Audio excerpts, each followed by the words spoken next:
Tonight, the deadline expires and the world waits for war. And flags burn in Baghdad as Iraq taunts America.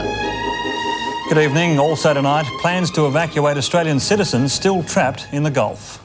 But first, Saddam Hussein shows no sign of releasing his grip on Kuwait, despite the passing of the UN deadline. Throughout the Middle East, people are preparing for the war that now seems inevitable. Iraqis are waking to a day when war could come at any time. They continue to carry on with their lives, seemingly oblivious to the massive forces lined up against them.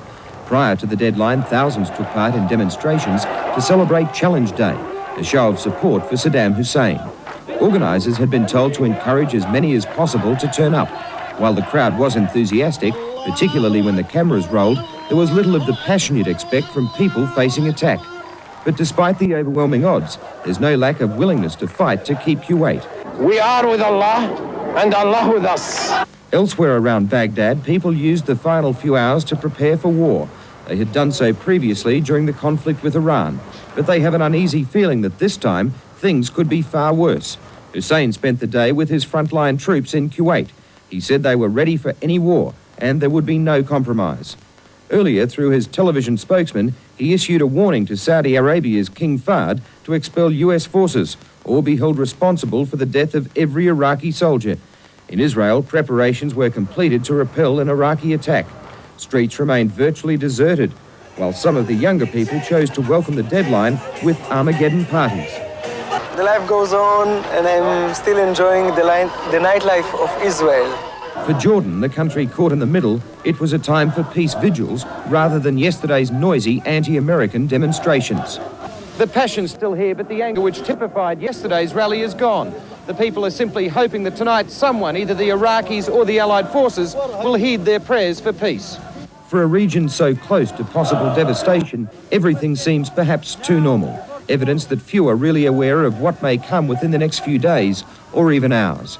In Amman, Jordan, Steve Carey, 7 Nightly News.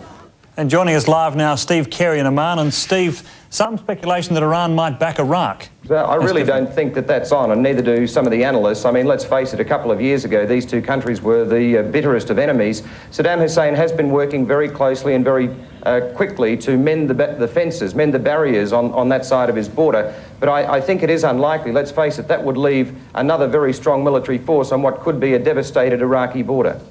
Steve Carey in Amman. The stage has now been set for an awesome showdown in the Gulf, and tonight increasing signs that an American airstrike against Iraq is imminent. With the expiry of this afternoon's 3:30 p.m. deadline for Iraq to quit Kuwait, a defiant Saddam Hussein is now on what the White House has called borrowed time. Hussein is refusing to budge, warning that his 500,000 Gulf troops are poised for battle. And the world is now waiting for the expected fateful word from the White House that war has begun. After an early morning walk alone in the White House grounds, the president was said to be at peace with himself. Later, at a meeting on the economy, he tried to show it was business as usual. I'm waiting to hear from our economic experts and team and independents about what's happening in the economy. The president made out it was just another day, but of course it wasn't. At a private briefing for senators, Defense Secretary Dick Cheney said he saw no reason to delay an attack. Several senators urged the president to give peace one more try. Before that claw of the eagle unleashes the arrows, hold out the olive branch one more time. At the UN, a new French initiative went nowhere, and it was left to Secretary General Perez de Cuellar to make a final appeal. I most sincerely appeal to President Saddam Hussein to turn the course of events away from catastrophe.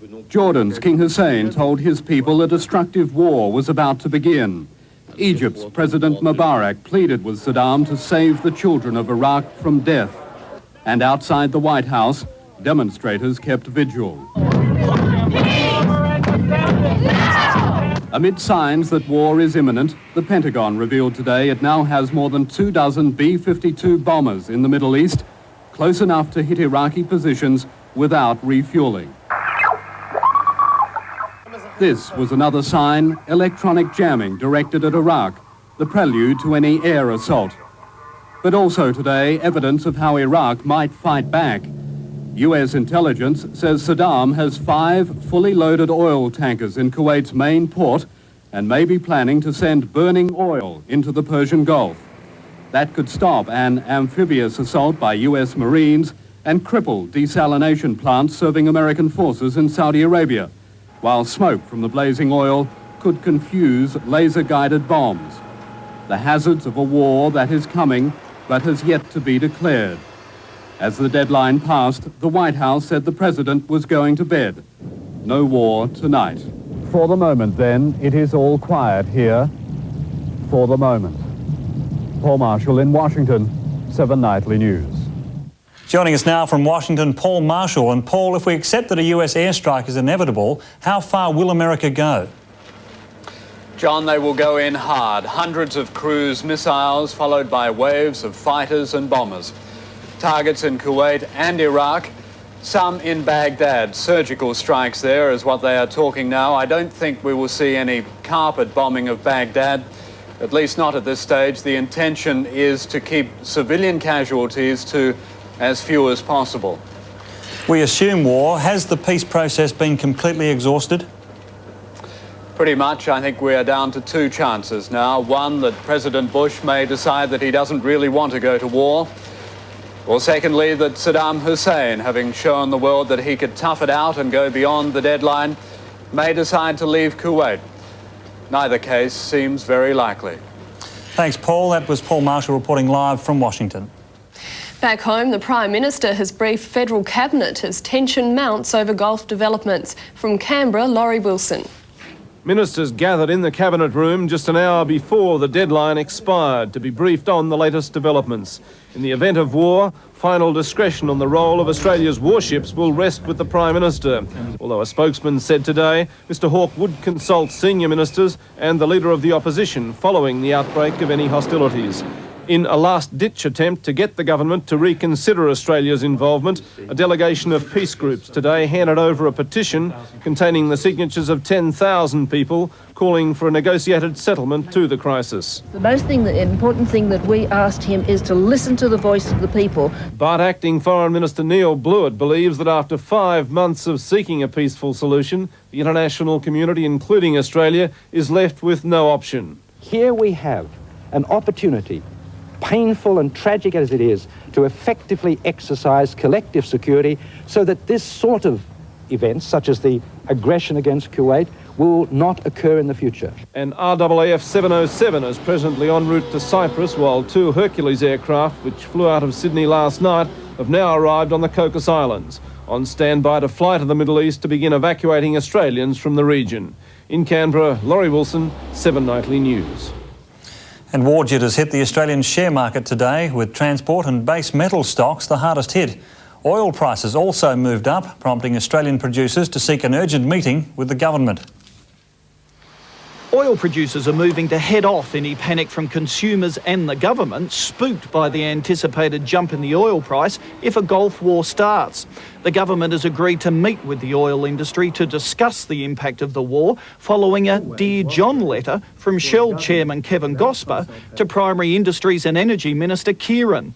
Gosper's letter says he's concerned at the conflicting messages and considerable misinformation emerging. A statement of your intention would put the lid on people starting to speculate on rationing, price increases and the possible closure of sites. But analysts say the oil price is rising purely on fear rather than fact. The world is, I believe, awash with oil. In case an outbreak of war, we could see prices initially rise to perhaps $45. After people sit down and think it over, oil prices could well come down well below the 20s. So what will happen at the Bowser? When the first shots are fired, expect a sharp, steep rise in the petrol price. But if the conflict is short and decisive, we can expect a fall in the price to the good old days of the past. David Koch, 7 Nightly News. This part of the world is considered a pretty good place to be. Local travel agents say overseas bookings have ground to a halt. Travel agents are watching the Gulf anxiously, aware their already declining businesses might go bust in the event of war. Most claim there's been a dramatic drop in overseas bookings. I would say a good 60 to 70% of prospective travellers are holding off. We are continuing to get some bookings, but to destinations that aren't so involved. A few have even cancelled. Although a cancellation fee could be charged, because quite often travel insurance doesn't include the possibility of war, it's generally expected only a 10% fee would be charged, if any at all. However, at the airport today, those bound for regions like Europe and Britain remained confident an outbreak of war wouldn't affect them. Doesn't bother me at all. Just don't think about it. Not at all. I just wish I was young enough to go and do something about it myself. Ironically, some people staying here aren't as confident. One army surplus store, which is stocked up on gas masks, claims to be experiencing a business boom. Bob Jacobs and his wife brought them from Israel several months ago and say in the past 3 days they've been inundated with inquiries from across the country. They probably have in their mind the thought that Pine Gap is not too far away from Adelaide. The Jacobs expect to be sold out within days. Helen McCabe, 7 Night.